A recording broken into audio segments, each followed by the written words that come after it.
Good evening everyone! It's cooking time with Chucky. Ngayon po, ang lulutuin natin ay tuyo. So ito po yung tuyo, kamatis, spring onions po, onions at saka sili espada. Hello po sa mga nagko-comment sa akin, hello po sa nag-like at nanood po ng video ko. Please share my video po and comment din. Thank you very much po sa inyong lahat. Ngayon po, magluluto na po tayo. So, mainit na po yung mantika. So, lagyan natin konti. Yan.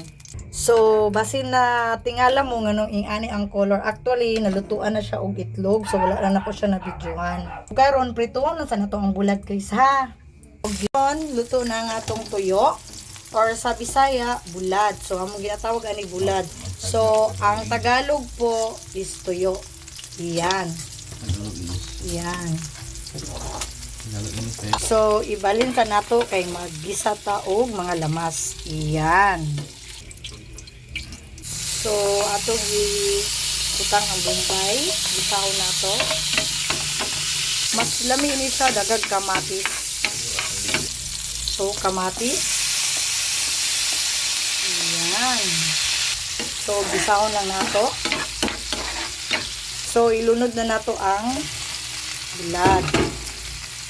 Dayon, bisahon nato.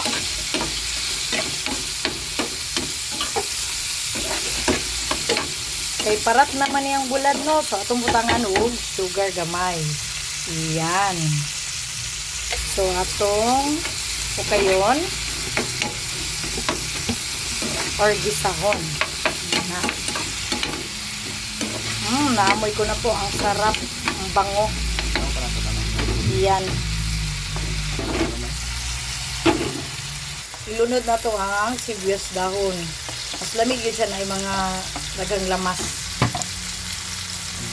Dayon ang sili kulikot. Yan. So, kayon lang na to. So, yung ana lang ang pagluto sa bulad.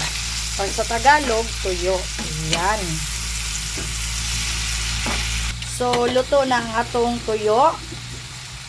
Thank you very much po sa nanood. Thank you everyone. God bless everyone. Good night.